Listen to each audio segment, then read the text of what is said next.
Okay, so I'm gonna try to do this again. I just tried, but okay.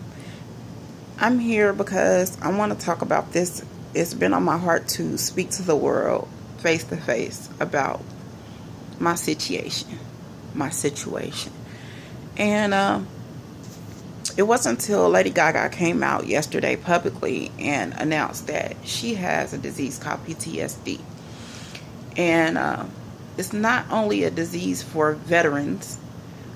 It's called post-traumatic stress disorder. A lot of veterans that have been to war have this disease. It's a mental disorder, um, along with not just veterans of war, but people like myself. Um, but you never realize people of an affluent status could be struggling with the same things you're struggling with. It make you feel so not alone. Like my dream as a kid was to become someone, to help someone in this life, through music, through writing, through all the gifts that God has blessed me with. And this made me realize that, through talking to doctors and everything like that, they said, Jessica, oh, I was thinking I was depressed and all this kind of stuff. And they were like, no, you have a handle on everything that's going around you. Most people can't even admit the situations they've been through. So I give a shout out to Lady Gaga. I'm not embarrassed to have PTSD, which at first I was, but to know that somebody else might have it and this might reach another person that is giving up, it's not your fault.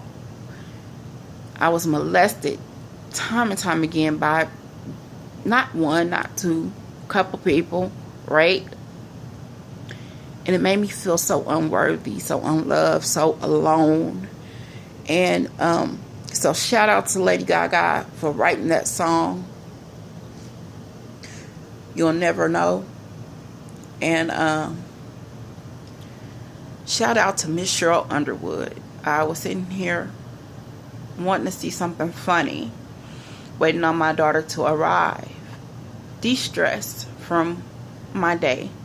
And normally I write and do music and stuff at this time, but I wanted to look at something funny, and Miss Sheryl Underwood came on, and I just thought that I will watch it so I can laugh. But this is what I found out, so let me share this with you. It made me see that I'm not alone in this world. No 4-year-old should have a yeast infection. I'm talking about that continuous violation over and over and over again. When Sheryl was 12, her mom found out about the abuse firsthand. I remember my mother, and I'm on the bottom, face down on the couch, and this person has their hand around my neck and their hand in my pants, and my mother decides she wants to whoop me.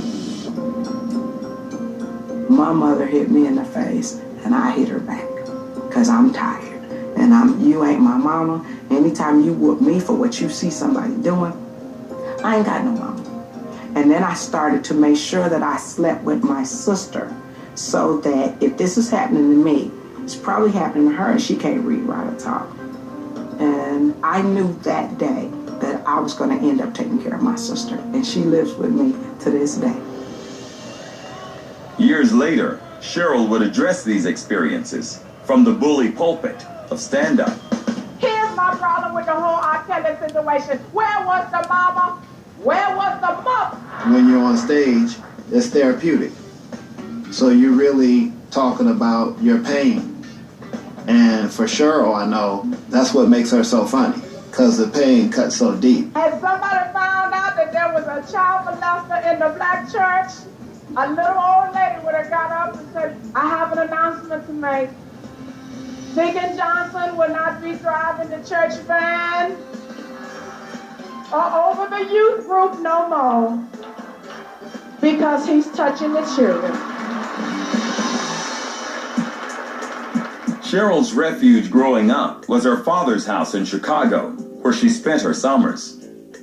My father had the best sense of humor in the family. He could tell the greatest jokes.